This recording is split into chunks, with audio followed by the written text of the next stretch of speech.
Baik, serentak dengan keberangkatan tiba ke bawah Duli Yang Maha Mulia Seri Paduka Baginda Yang di-Pertuan Agong sebentar tadi disambut dengan lagu Negaraku yang dimainkan oleh Pancaragam Angkatan Tentera Malaysia. Serentak dengan itu, bendera ke bawah Duli Yang Maha Mulia Seri Paduka Baginda Yang di-Pertuan Agong turut dikibarkan. Jadi ini merupakan salah satu daripada perkara yang penting untuk kita gambarkan bersama dengan anda, kerana fungsi bagi Parlimen itu sendiri memperuntukkan dalam perkara 44 Perlembagaan Persekutuan. Mengapa pentingnya ke bawah Duli Yang Maha Mulia Seri Paduka Baginda Pertuan Agong, Dewan Rakyat dan juga Dewan Negara sebagai anggota ataupun elemen penting dalam Parlimen? Kerana ini diperuntukkan dalam Perlembagaan Persekutuan, dan sebenarnya kalau diceritakan tentang bagaimana peranan Parlimen itu sendiri dan juga undang-undang yang mengawal selia bagi Parlimen itu sendiri, banyak diceritakan dalam perkara 44 sehingga perkara 68 dalam Perlembagaan Persekutuan. Antara lainnya bukan sahaja bercerita tentang bagaimana peletakan dan juga meletakkan peraturan-peraturan Majlis Mesyuarat Dewan Rakyat, tetapi juga keanggotaan bagi ahli-ahli Dewan Rakyat, ahli-ahli Dewan Negara, ahli-ahli Parlimen, dan juga bagaimana peranan institusi Seri Paduka Baginda Yang di-Pertuan Agong, peranan Ketua Majlis, timbalan Ketua Majlis, Yang di-Pertua Dewan Rakyat dan juga Yang di-Pertua Dewan Negara juga banyak disebutkan dalam peraturan-peraturan Majlis Mesyuarat Dewan Rakyat dan juga Dewan Negara, juga turut bersangkut paut dan juga selari dengan konotasi ataupun klausa yang telah pun diberikan dalam perkara 64 Perlembagaan Persekutuan. Jadi satu perkongsian yang ingin kami bawakan dan juga gambarkan bersama dengan anda. Mungkin ramai yang tertanya-tanya pada hari ini, sekiranya perjalanan pada majlis ataupun mesyuarat pertama pembukaan ataupun penggal ketiga bagi Parlimen ke-14 pada hari ini, adakah ia akan dijalankan seperti biasa? Saya ingin membawa anda untuk kembali merujuk kepada Seksyen 14 dalam peraturan-peraturan Majlis Mesyuarat Dewan Rakyat, yang mana memperuntukkan bahawasanya tertakluk kepada Ketua Majlis, dan ini sebenarnya diperuntukkan dalam aturan mesyuarat itu kerana dalam perkara 14 kurungan 1 juga telah pun diceritakan tentang aturan mesyuarat itu, antara lain memperuntukkan urusan-urusan bagi tiap-tiap persidangan mesyuarat hendaklah mengikut aturan seperti di bawah ini, kecuali jika Majlis Mesyuarat menetapkan aturan lain. Maka dalam klausa ataupun sebutan kecuali jika Majlis Mesyuarat menetapkan aturan lain itu tertakluk kepada perkenaan ataupun tertakluk kepada bagaimana persetujuan yang telah pun dicapai oleh Ketua Majlis, timbalan Ketua Majlis dan juga yang di-Pertua Dewan Rakyat dan juga yang di-Pertua Dewan Negara serta Seri Paduka Baginda Yang di-Pertuan Agong untuk melakukan sedikit pengecualian ataupun perubahan dalam perkara ataupun Seksyen 14 kurungan 1, yang mana Seksyen 14/1 kalau boleh kita lihat pada hari ini hanya akan ada berlakunya satu elemen yang akan dapat kita saksikan, iaitu Seksyen 14 subseksyen 1 subseksyen D, yang memperuntukkan bahawasanya titah daripada Seri Paduka Baginda Yang di-Pertuan Agong, juga dalam subseksyen E ada diturutkan dan juga disebutkan berkenaan pemasyuran daripada Tuan Yang di-Pertua. Tetapi kali ini untuk mesyuarat pertama yang dikatakan mesyuarat selama sehari yang akan berlangsung pada hari ini hanya akan melibatkan subseksyen E ataupun subseksyen D, iaitu titah daripada Seri Paduka Baginda Yang di-Pertuan Agong sebagai penyempurnaan bagi istiadat pembukaan bagi penggal ataupun setiap pembukaan penggal bagi setiap persidangan Parlimen yang berlangsung. Dan untuk istiadat pembukaan penggal ketiga Majlis Parlimen ke-14 pada hari ini hanya akan memperlihatkan subseksyen D sahaja yang akan dilakukan, iaitu titah daripada Seri Paduka Baginda Yang di-Pertuan Agong. Dan ini satu perkara yang cukup molek juga untuk sama-sama kami kongsikan dengan anda.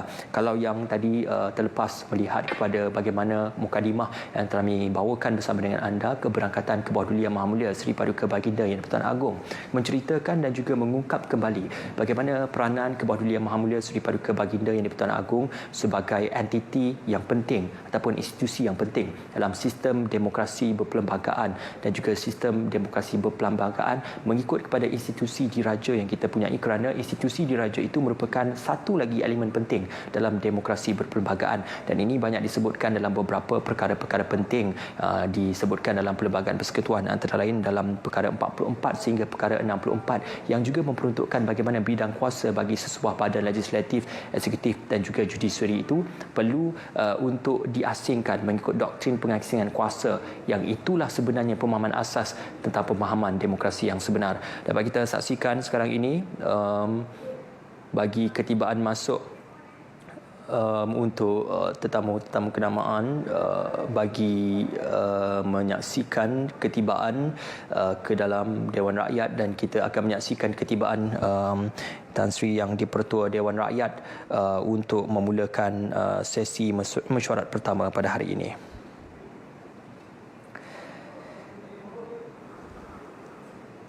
Baik, untuk membuka sesi pada hari ini, seperti biasa dan juga seperti amalan kebiasaannya, bagi memanggil dan juga menghimpun kesemua ahli-ahli Parlimen, loceng Dewan akan dibunyikan menandakan bahawasanya sesi Dewan dan juga sesi mesyuarat akan dimulakan pada bila-bila masa apabila loceng Dewan itu dibunyikan, untuk memastikan agar perjalanan majlis itu sempurna dengan kehadiran kesemua ahli-ahli Dewan Rakyat ataupun kesemua ahli-ahli Parlimen untuk menghadiri dan juga menyempurnakan sesi pada kali ini.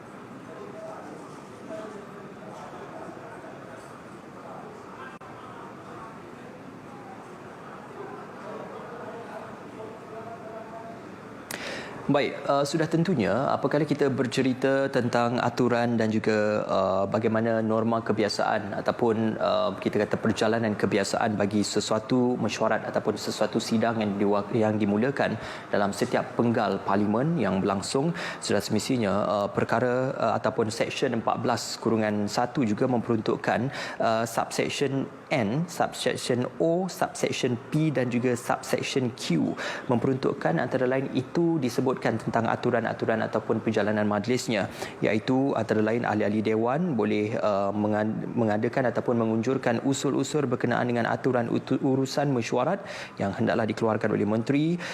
Subsection O, urusan-urusan am. Subsection P, usul-usul hendak mengemukakan rang undang-undang bukan kerajaan. Juga subsection Q, lain-lain butir urusan yang dibentangkan mengikut susunan yang tertera dalam aturan-aturan mesyuarat tersebut.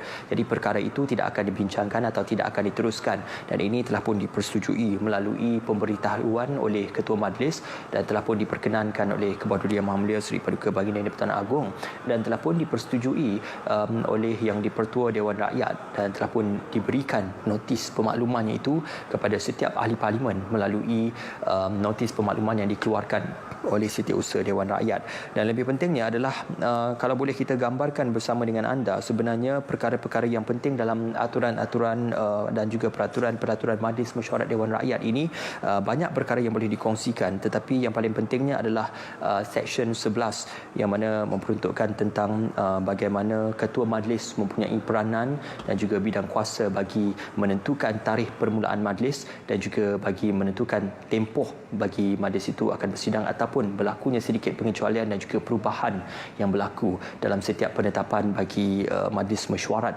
yang tertakluk kepada peraturan-peraturan Majlis Mesyuarat Dewan Rakyat. Dan yang menjadi keutamaannya sekali lagi adalah berkenaan tentang entiti yang penting untuk disebutkan, iaitu aturan-aturan itu, dan dapat kita saksikan sekarang ini mesyuarat akan dimulakan apabila pemberitahuan itu dan juga pengumuman untuk memastikan agar semua ahli-ahli Parlimen dan juga ahli-ahli yang bersidang pada hari ini dapat menyempurnakan kehadiran mereka dan akan memulakan majlis seketika nanti. Seterusnya akan disusuli dengan keberangkatan Kebatuan Yang Maha Mulia Seri Paduka Baginda Yang di-Pertuan Agong.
Baik, pintu Dewan sudah pun dibuka. Yang di-Ketua Dewan Negara dan yang di-Ketua Dewan Rakyat.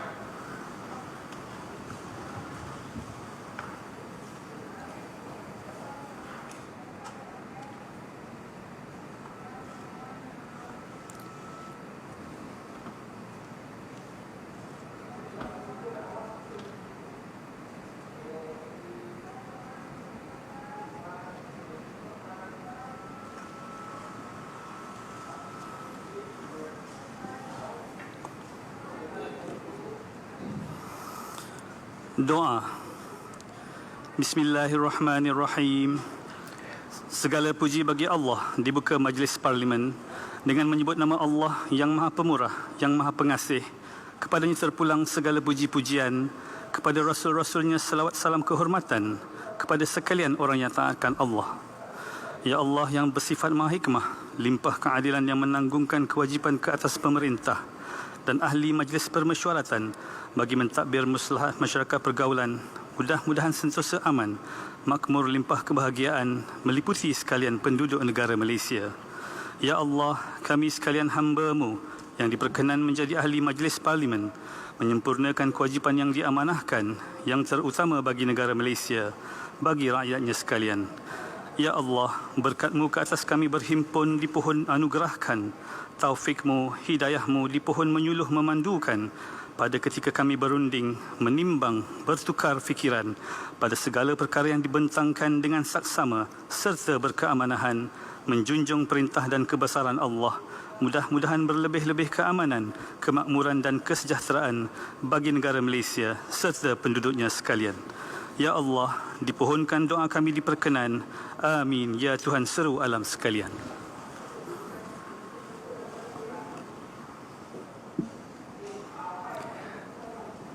Doa yang dibacakan oleh Setiausaha Dewan Rakyat Tuan Nizam Maidin bin Pacha Maidin. Assalamualaikum warahmatullahi wabarakatuh dan salam sejahtera.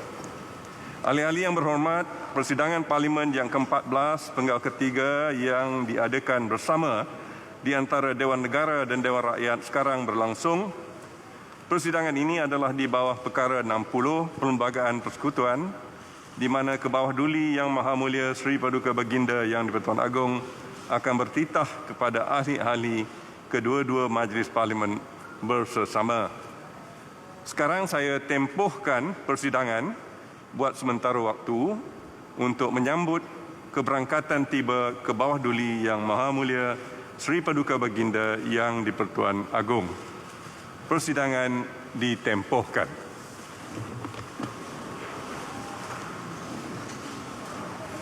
Itu dia tadi perisytiharan oleh Tan Sri Yang di-Pertua Dewan Rakyat, Tan Sri Datuk Muhammad Arif bin Mat Yusof.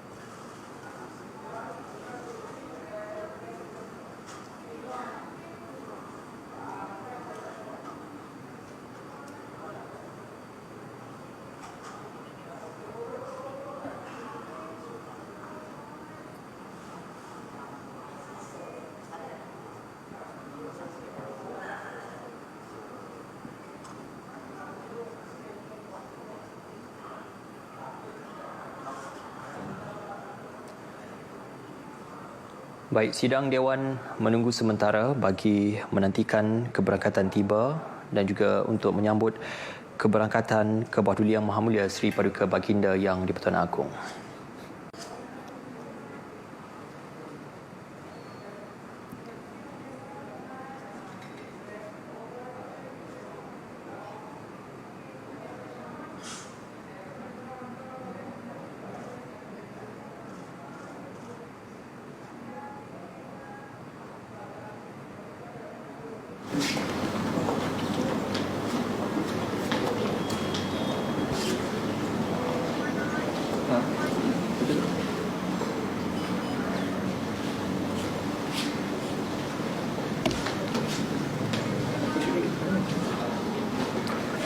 Baik, sebentar tadi kita menyaksikan yang di-Pertua Dewan Rakyat dan juga yang di-Pertua Dewan Negara diiringi oleh bentara keluar dari Dewan bagi menuju ke bilik rehat diraja bagi kita sama-sama menantikan keberangkatan tiba ke bawah Duli Yang Maha Mulia Seri Paduka Baginda Yang di-Pertuan Agong untuk memulakan majlis sebentar saja tadi. Dan perkara yang kita saksikan ataupun gambaran yang kita saksikan sebentar tadi sebenarnya menurut kepada turutan yang telah pun disebutkan dalam peraturan Majlis Mesyuarat Dewan Rakyat Seksyen 14-1 berkataan dan juga berkaitan tentang urusan-urusan bagi tiap-tiap persidangan mesyuarat dan juga hendaklah mengikut aturan seperti di bawah dan juga seperti yang telah pun disebutkan oleh Majlis Mesyuarat yang menetapkan sekiranya aturan lain.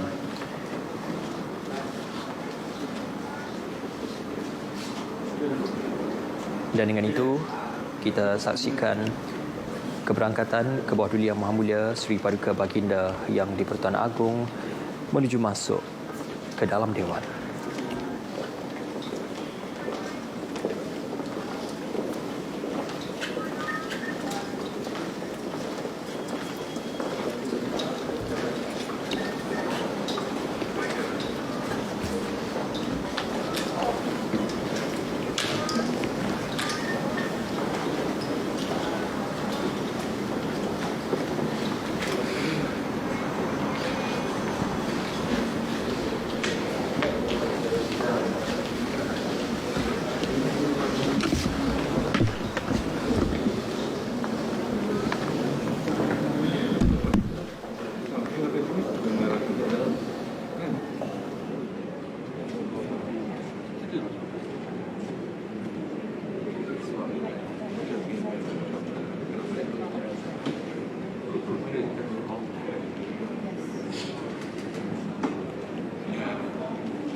Ke-bawah Duli Yang Maha Mulia Seri Paduka Baginda Yang di-Pertuan Agong Al-Sultan Abdullah Riayatuddin Al-Mustafa Billah Shah Ibni Almarhum Sultan Haji Ahmad Shah Al-Musta'in Billah berangkat tiba ke dalam Dewan.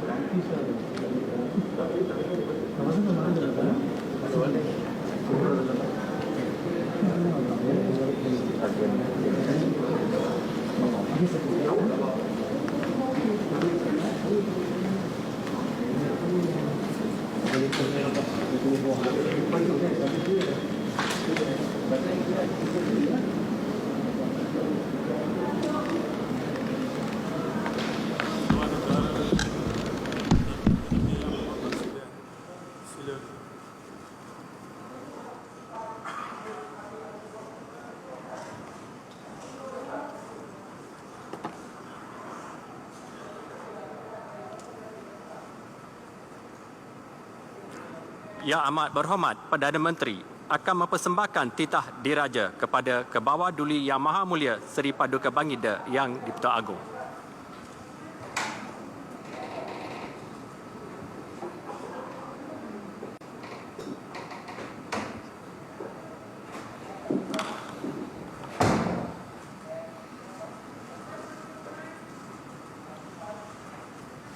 Yang Amat Berhormat Perdana Menteri mempersembahkan titah diraja kepada Seri Paduka Baginda Yang di-Pertuan Agong.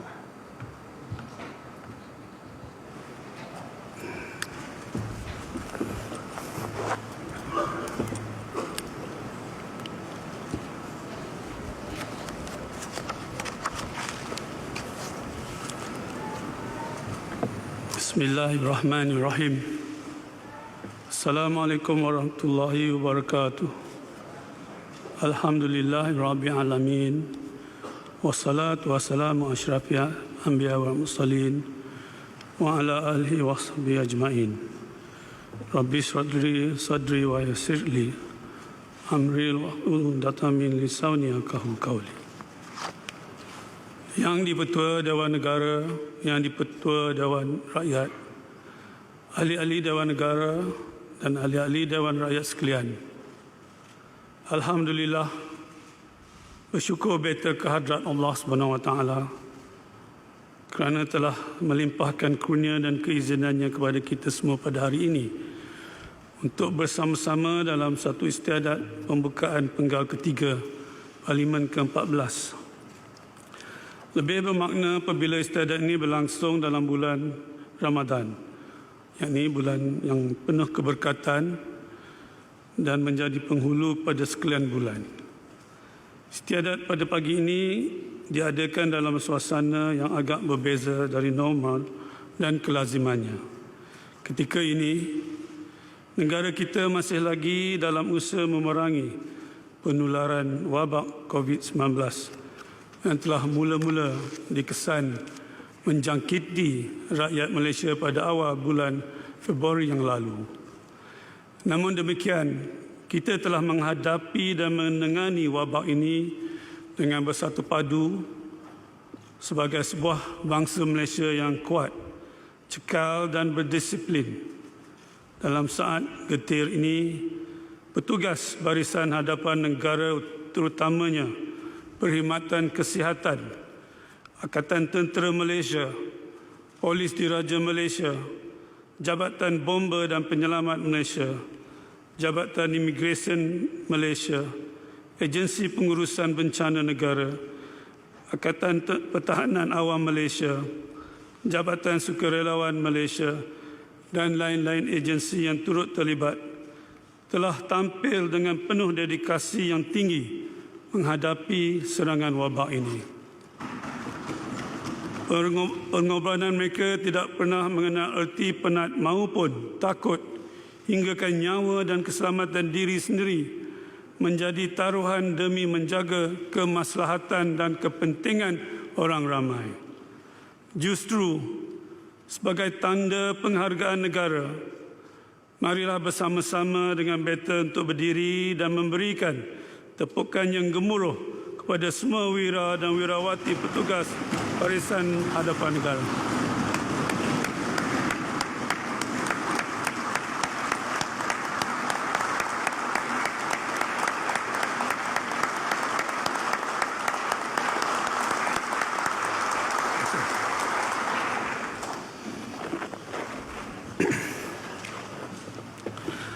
Ahli-ahli yang berhormat, pada 24 Februari 2020 yang lalu, naratif lanskap politik negara telah sekali lagi digegarkan menerusi peletakan jawatan Perdana Menteri Malaysia yang ke-7.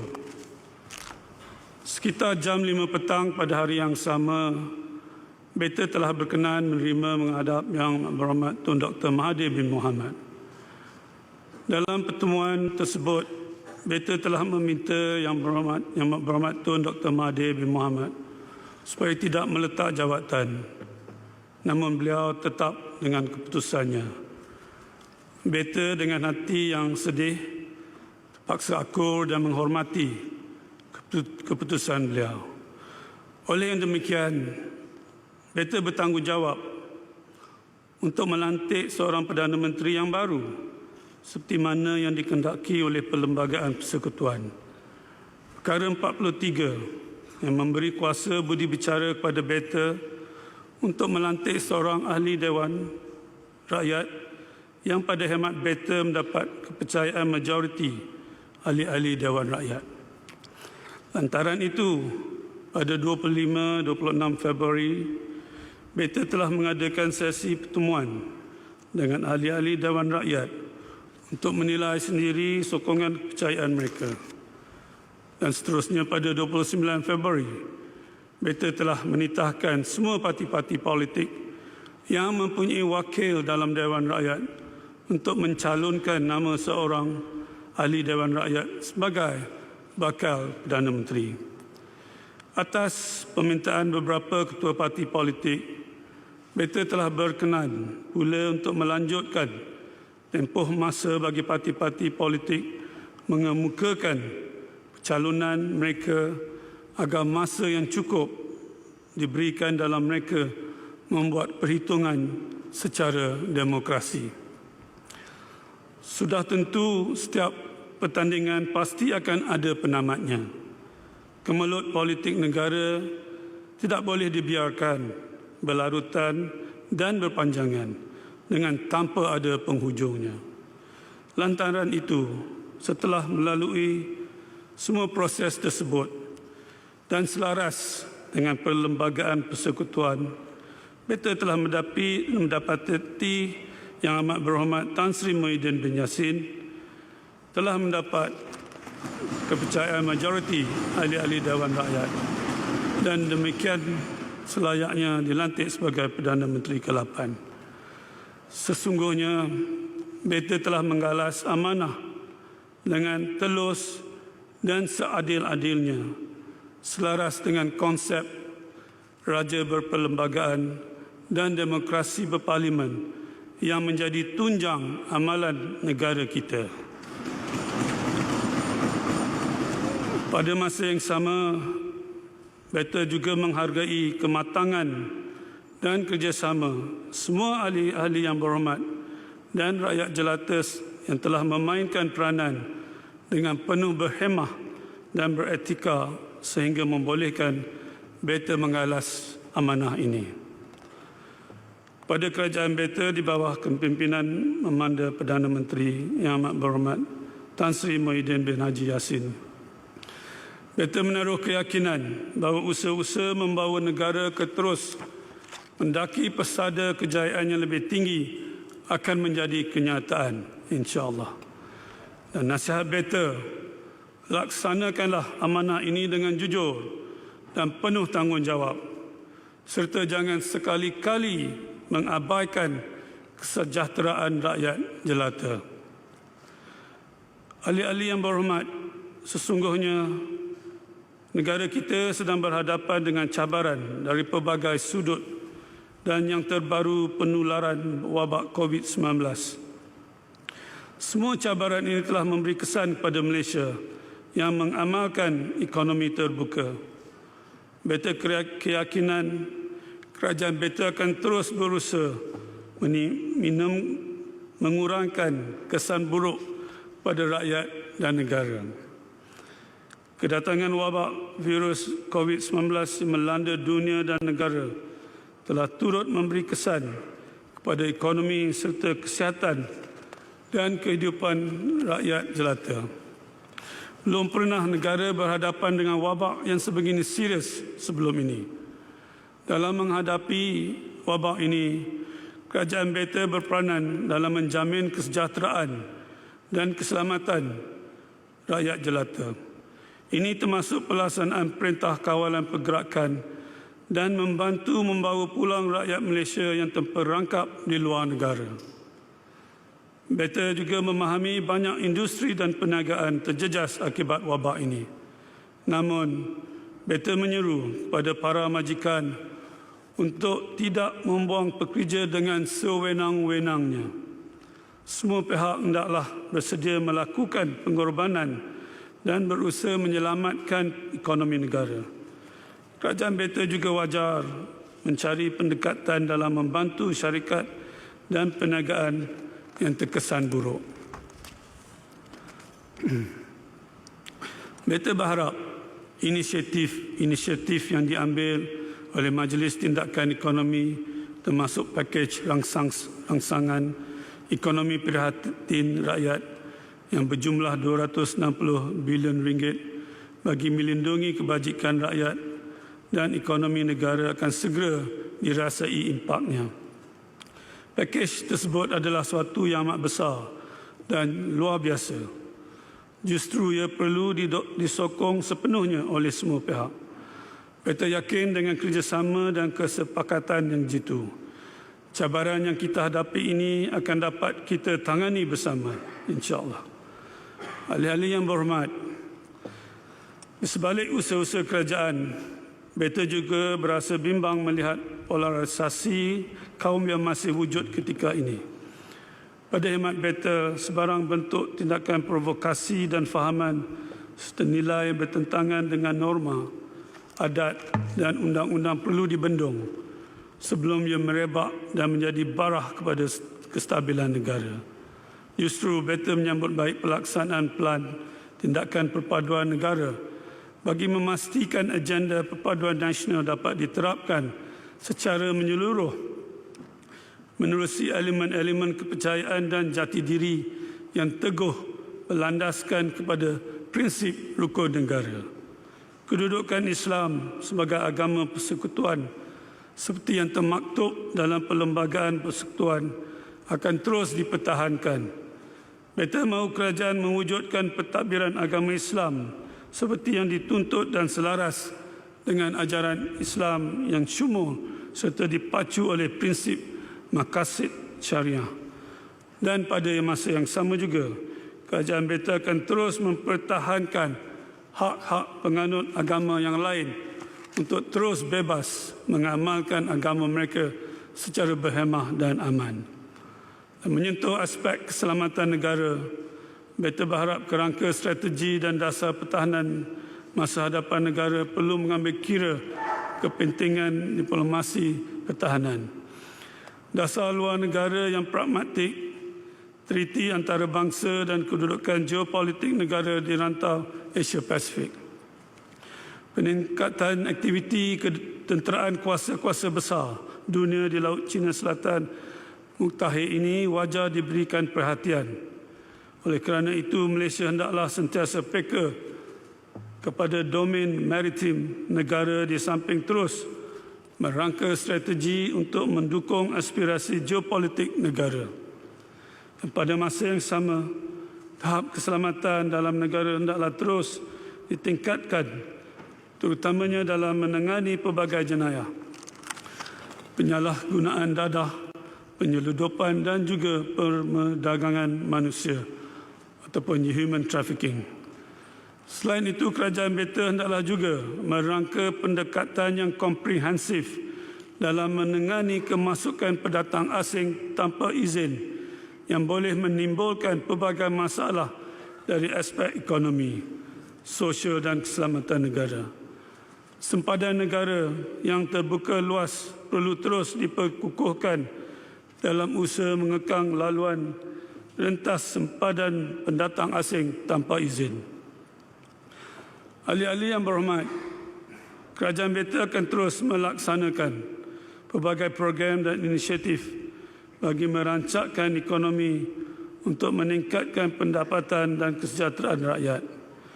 Ke arah ini, Wawasan Kemakmuran Bersama 2030 akan menjadi pencetus kepada hala tuju baharu pembangunan negara.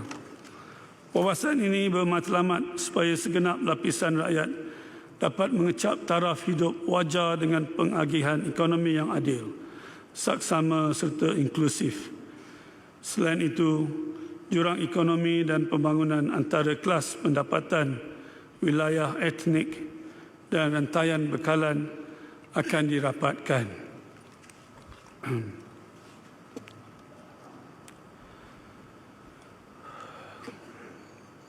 Rancangan Malaysia ke-12 yang akan dibentangkan di Dewan Yang Mulia ini adalah merupakan fasa pertama Wawasan Kemakmuran Bersama 2030. Beta yakin dasar dan strategi rancangan tersebut akan dapat meningkatkan lagi pertumbuhan ekonomi dan kemajuan negara yang akhirnya akan dinikmati oleh rakyat jelata keseluruhannya.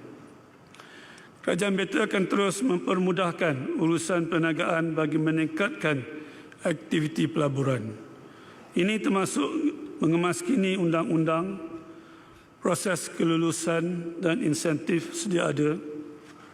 Dan beta